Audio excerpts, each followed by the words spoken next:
Eu vou trazer rápido o assunto, porque não preciso também me estender muito. Mas antes disso eu quero agradecer as duas Julianas, a Caixinho e a Juliana do Maicon, porque eu vejo o quanto nós nos colocamos diante do Pai e o Pai nos faz instrumentos. Porque quando eu trazer o contexto, vocês vão entender tudo que foi dito antes e o que pelas duas. Está sendo uma sintonia como foi na vez passada. E é importante porque eu não sabia o que elas iam trazer, porque a gente não se comunicou uma com a outra. E eu pedi a Sabrina, me deixa trazer um assunto que está me incomodando. E ela perguntou hoje, você pode trazer? Eu nem tinha preparado ainda, mas eu falei assim, não, mas eu vou lá. Aí peguei 2 versículos da Bíblia, eu faço colinha para não esquecer, porque às vezes eu não decoro na íntegra, eu falo do jeito que eu entendo, mas não como está escrito. Então, gente, vou trazer o primeiro versículo para vocês, até vou trazer um contexto antes. Uns anos atrás, talvez tenha uns 6 anos, 5 anos, 6 anos talvez, eu atendia num consultório lá na Taquara. E nesse dia eu ia para lá atender. E quando eu saí de casa, eu tinha o hábito, eu dirigia, eu tinha um CD que eu colocava da Bíblia.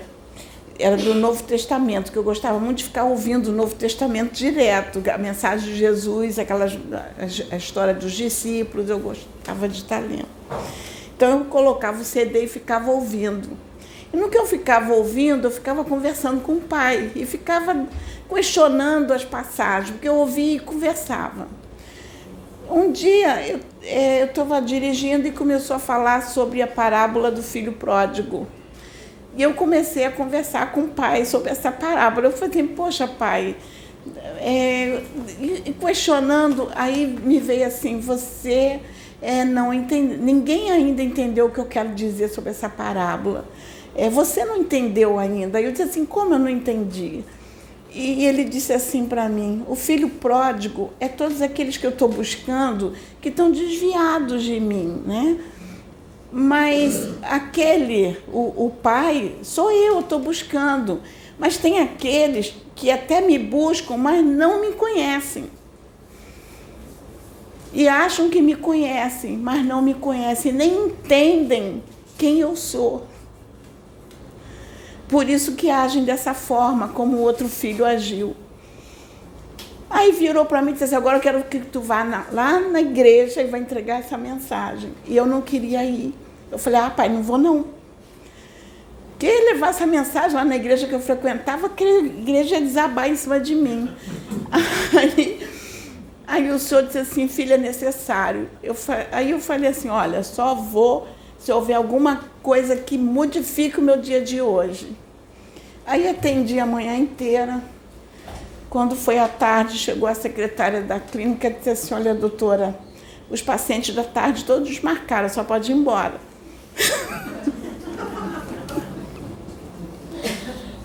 Aí eu peguei o carro, vim para casa, cheguei aqui, eu falei assim para o meu marido, eu tenho que ir lá na igreja, levar uma mensagem. E saí, fui para a igreja. Cheguei lá, eu não queria entregar a mensagem. Aí a gente fez uma roda de oração e eu comecei a sentir aquela presença forte de alguém comigo e eu não queria entregar. Teve uma irmãzinha que veio, colocou a mão na minha cabeça e começou a expulsar demônio da minha cabeça. Sai, demônio! Aí uma outra veio e disse assim, não tem demônio nenhum aí com ela. E virou para mim e falou assim, abre a boca e entrega o que Deus mandou você entregar aqui hoje. E eu entreguei essa mensagem. E por que eu estou trazendo isso? Porque é o tempo que nós estamos vivendo. Em Jeremias, capítulo 50, versículo... Está aqui, está gravando? Tá. Versículo 6 e 7, diz assim, meu povo tem sido ovelhas perdidas. Seus pastores as desencaminharam e as fizeram perambular pelos montes. Elas vaguearam por montanhas e colinas e se esqueceram de seu próprio curral. Todos que as encontram as devoram. E é isso que nós estamos vivendo hoje. E eu vou dizer por que isso tem me preocupado muito. Isso Jeremias trouxe há mais ou menos, vamos colocar uns 600, de 500 a 600 anos antes de Cristo. E na época de Jesus, Jesus diz assim, Jesus vendo as multidões, teve grande compaixão delas, porque andavam cansadas e desgarradas, como ovelhas que não têm pastor. Então, isso quer dizer que todos que as encontram as devoram, como dizia Jeremias. Por que eu estou trazendo isso? É o que nós estamos vivendo hoje.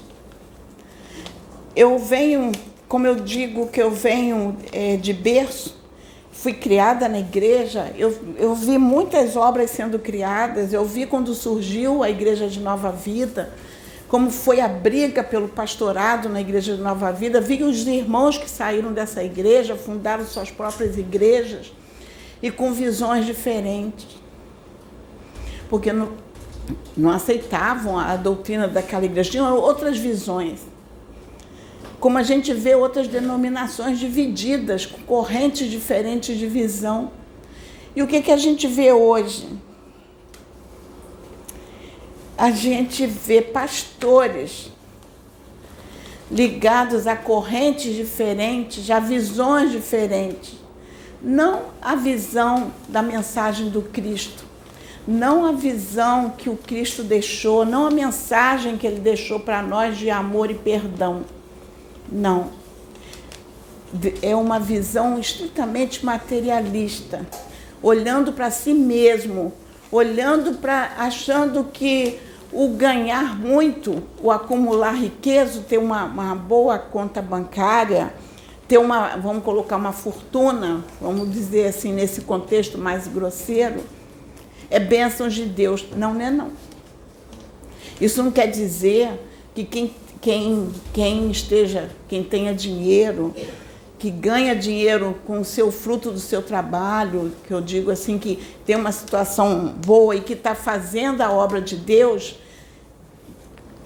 com amor mesmo, isso eu não estou condenando quem tem dinheiro, eu estou dizendo quem está fazendo disso um meio de enriquecer.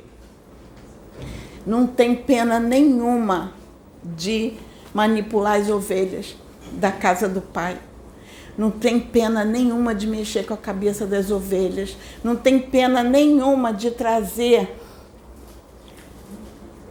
doutrinas e trazer contexto, posturas difíceis, complicadas, que eles sabem, na realidade, eu acho que eles têm consciência e sabem que estão errados. Mas o apego ao poder, o apego ao dinheiro é muito maior do que a vontade de fazer a obra do Pai. Por isso que quando o Senhor falou para mim, disse assim, aquele que me busca, que acha que está na minha presença, não me entende, não me compreende. Nem sabe, não tem nem ideia de quem eu sou. Porque eu acredito que Jesus está na boca dele, mas não no coração. Porque se a gente parar para pensar o que está acontecendo hoje, com uma igreja dividida, quantas igrejas estão divididas que a metade adora um ídolo, a outra metade é outro ídolo. Vamos colocar a metade adora um mito e a outra metade adora outro ídolo. Algum tempo atrás,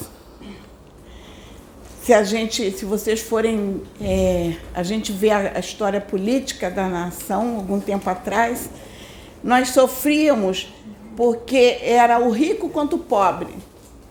A gente via uma dominação. A igreja sofria porque tinha dó do pobre, tinha dó do sofrimento do povo trabalhador, aquele povo sofrido que sofria, trabalhava, e a gente vê rico cada vez mais rico, pobre cada vez mais pobre. Hoje, a gente está vendo uma situação diferente. Acredito que seja por causa desse período de transição. O que nós estamos vivendo? Nós estamos vivendo uma situação em que aqueles que ainda estão dentro de algum local, tentando trabalhar o espiritual, dentro das casas, principalmente no meio evangélico, porque eu estou falando para evangélico, porque Pedro já foi muito usado aqui para falar para umbandista, para falar para outras religiões. Então, eu estou falando para evangélico. Hoje, nas casas, está havendo divisão, porque eles esquecem a mensagem que Cristo deixou, quando diz que a nossa luta não é contra carne e sangue. A nossa luta é contra as potestades no plano espiritual. É a luta do bem, para que o bem prevaleça, para que o amor prevaleça. E Cristo diz que a gente não tem que guardar ódio, diz que a gente tem que perdoar não 7 vezes, mas 70 vezes 7. Ou seja, o perdão é infinito. E ele diz que a gente tem que amar o nosso próximo como a nós mesmos. Ou seja, ele diz assim, amem-se, busquem o amor dentro de vocês, busquem esse amor. É como as mensagens que foram trazidas antes pela Caixinho e pela Júlia. Gente, é como a Júlia falou, nós temos que buscar esse amor. E esse amor é como está lá na palavra. O tempo da apostasia em que o amor vai desaparecer de dentro de nós, e isso a gente está vendo isso. Olha as ruas, olha Brasília, povo lutando com o povo.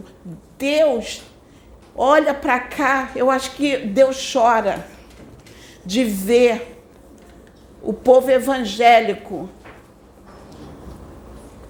se dividindo dessa forma. E eu estava com medo, eu orava a Deus e dizia assim, Senhor, do jeito que está indo a situação, esse povo tomando poder, com esses pastores que não estão com uma visão, Pai, de amor, mas de poder e ganância, nós vamos viver uma nova época de inquisição?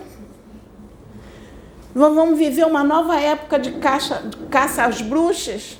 Porque agora nós vamos caçar Exu, Pombagira, porque agora as bruxas têm nome, os feiticeiros têm nome. Agora a gente não chama só de demônios, como era no passado. Eram as bruxas, demônios, não, hoje tem nome. E eu vejo essa situação com muita tristeza. E quando eu tento falar, que eu digo assim, gente, eu vou trazer situações que me incomodam e que se relacionam a pastores que eu conheço, mas que eu não vou citar nomes. Tem um pastor que ele tem uma expansão de consciência bonita. Ele tem uma boa expansão de consciência. Ele uma vez ajudou até um centro de candomblé que foi destruído por evangélicos. Ele foi lá ajudar a reconstrução desse centro. Ele tem uma expansão de consciência. Mas ele é condenado pelo povo evangélico porque ele saiu do 3º casamento. Já casou 3 vezes. E porque ele foi ajudar locais que buscam demônios, na visão dos evangélicos. Então, ele é atacado. Mas o povo chora, clama por um mito que também está no 3º casamento. Então, como um é crucificado e o outro não, nós temos 2 pesos diferentes, um peso para cada um. Um é um peso menor, outro um peso maior. Se a igreja está condenando, o peso é o mesmo. Então, por que modificar? Aí a gente adora quando vai pregar na rua, ou vai para as bocas de fumo, ou seja o que for, e um irmão se arrepende do mau caminho e se olha para Jesus e começa a ter uma vida digna ali. Aí a gente dá graças a Deus. Aquele então que levou aquele para a igreja, assim, ganhei uma alma para Jesus. Ele vibra porque ganhou uma alma para Jesus. Ele acha que fez uma coisa maravilhosa. Ganhou uma alma para Jesus. No entanto, não perdoa o outro porque diz que é corrupto. Ele não tem perdão.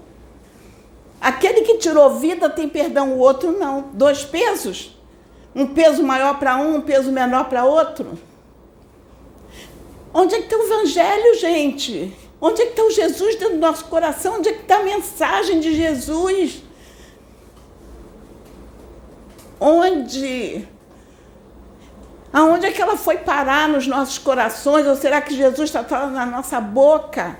E dentro das igrejas, com divisão, os irmãos brigando, se dividindo, porque um é de A, outro é de B, um atacando o outro. Que isso? Nós vamos ter que viver de novo um período de inquisição, de caça às bruxas?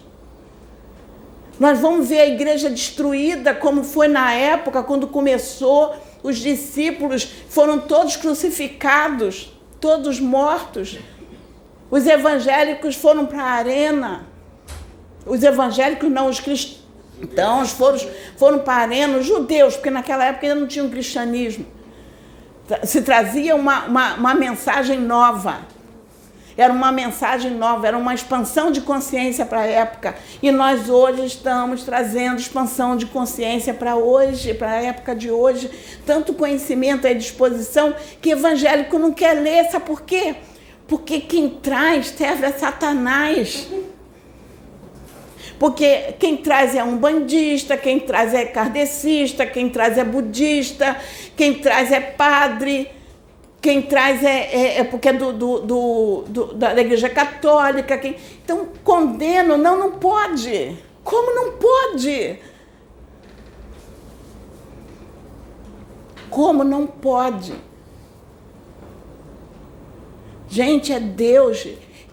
Jesus disse que Deus enviaria aquele que ia nos trazer e nos mostrar o caminho. E Jesus já enviou, está aí no nosso meio. E ninguém enxerga ele. Sabe por quê? Porque é só a Bíblia.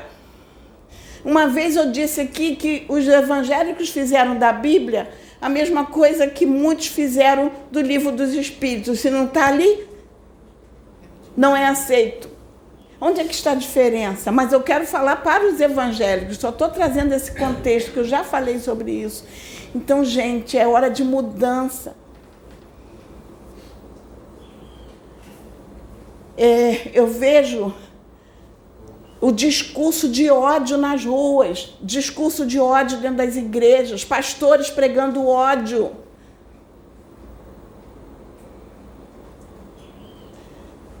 Só que Deus está ensinando e ninguém enxerga. Gente, eu vou dizer assim, eu como evangélica achei muita graça de ver vários irmãos. Me desculpe os irmãos, se tiver evangélico que vai ouvir, me desculpe, irmão, mas tu vai ter que escutar. Eu como evangélica, eu ri muito das profetadas. Muita profetada, gente. Eu digo profetada porque aquilo não vem mensagem do Pai, foi profetada. Veio do próprio homem. E veio de uma forma porque deixou o ódio tomar conta do coração. O ódio tomou conta. Não foi ali, não teve espírito de revelação. E grandes pastores da mídia que influenciam milhares de ovelhas do Pai. E além disso, pastores da mídia que estão à frente de grandes igrejas, que influenciam ovelhas do Pai, condenando, criticando, falando mal. Os demônios venceram? Não, o demônio não venceu, Deus venceu. Porque Deus está dando a vocês o que vocês pediram. Estão tendo que é isso que Deus permitiu, sim, é o que nós precisamos ter. Agora, vocês têm que entender o seguinte: se aquele que tira a vida de um, de dois, de três, Deus diz assim: Eu não estou desistindo de você. Tira muitas vidas, Deus não desiste daquele. Deus dá várias oportunidades para que ele possa se resgatar daquilo que ele fez. E Deus dá inúmeras oportunidades. Inúmeras. Eu acredito na reencarnação. Mesmo como evangélica, eu sempre acreditei na reencarnação, eu acredito na reencarnação. A Bíblia fala, Jesus diz que a reencarnação existe. Está lá, Jesus fala. Vocês não queriam Elias? Está aí, João Batista. Ele fala, está lá na palavra. Então, Deus dá N oportunidades para nós nos redimir. Agora, se Deus deu oportunidade para um outro, se ele se arrependeu e quer fazer a coisa certa, por que eu tenho que condenar? Por que a gente tem que condenar? Será que não foi uma oportunidade que Deus deu? No outro dia eu conversei isso com o Pedro aqui, o Pedro, mas o que houve? Eu falei, não sei, Pedro, mas de repente, coração é terra que só Deus conhece. Só Deus passeia os nossos corações, só Deus nos conhece no profundo. Tanto que diz que Ele nos chama pelo nosso nome, Ele sabe o nome de cada filho. Tanto que nós temos um nome. Eu estou Sônia, mas meu espírito se chama Randael. E Deus me chama pelo nome que Ele me deu, Randael. Então nós temos, e Deus nos conhece, nos chama pelo nome. Será que Deus não conhece o coração daquele? Será que Deus não viu o que está ali? Por que a gente julga? Deus coloca na balança, gente. Porque a nação, uma parte da nação está clamando, porque está querendo dias melhores, uma nação sofrida, uma epidemia que invadiu, que ocupou o mundo inteiro, fez destruição e uma maior destruição na nossa nação. Quanto sofrimento! Eu perdi, vamos colocar assim, perdi, que eu digo no sentido, no linguajar evangélico. Então, gente, está na hora disso mudar, temos que abrir a mente, sim. Eu agradeço a Deus porque eu sei que tem muitos pastores que já estão com essa mente aberta. Mas tem muita ovelha perdida que está sendo engolida por lobos, está sendo engolida dentro da própria igreja por espíritos mistificadores, por quiumbas, por tudo isso, porque os pastores estão deixando, porque não querem nem buscar o conhecimento, querem o poder, querem dominar, o poder de dominar as pessoas dentro da igreja, o poder do financeiro, querem o poder. E eles sabem que eles estão errados. E eles sabem que o que eles estão fazendo está errado. E não adianta dizer que aceitou Jesus, que está salvo, não está não, meu irmãozinho. Está não. Porque Jesus é igual a nós. Jesus é um espírito muito evoluído. Nós podemos chegar onde Jesus chegou. Que Jesus não é Deus. Ele é filho de Deus assim como nós. Tanto que na igreja evangélica, o que a gente diz? Que Jesus, olha o que os pastores pregam, que Jesus é o único filho de Deus, é o unigênito filho de Deus e que nós somos filhos de Deus por adoção porque acreditamos em Jesus. É isso que vocês pregam. Então, foi isso que eu aprendi em criança na igreja. Jesus é o unigênito e nós somos por adoção, porque a gente aceita Jesus como nosso Salvador. Então, irmão, se Jesus é o unigênito e nós somos adotados por Deus, como diz, então Jesus não é Deus. Jesus é igual a nós. Então, irmãos, está na hora de abrir a mente. Parar com... Vocês estão pior que crianças. Pior que crianças. Vocês estão deixando que espíritos demoníacos, vamos colocar assim na linguagem que vocês gostam, tome a mente de vocês.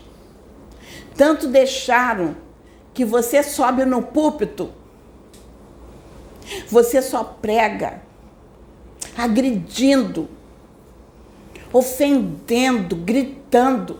Você vive em histeria. E você sabe que é contigo que eu estou falando. Você vive na histeria. Mas eu te conheço, eu te sondo, eu te conheço e sei a maldade que existe em teu coração, a sede de poder. Mas tu vive na histeria. Há muito que você não sabe quem sou eu e nem me sente mais. Porque eu não caminho mais contigo, porque você não deixa, você não me busca mais. Você pensa que me busca, mas não me busca. Eu estou usando a filha desta forma. Ela não está falando com o ódio que você fala. Ela está falando com a autoridade do meu espírito que está sobre ela. Vou eu sacudir a figueira, sim. E vou colocar a casa em ordem. Vocês verão muito mais o que eu vou fazer, porque é necessário. E quando a casa começar a ser colocada em ordem, porque eu vou mostrar tudo que está no oculto, que muitos não sabem, mas eu vou trazer o oculto, para que vocês saibam que existe Deus sim nesta terra, e que cuida desta terra, deste planeta, e seguem a direção que eu dou aqui aos meus que estão lutando por este planeta e lutando pelas vidas que aqui estão. Por isso eu estou usando a minha filha com autoridade. A autoridade do Espírito. Deixo sobre vós a minha paz e a minha graça. Basta a todos deste planeta.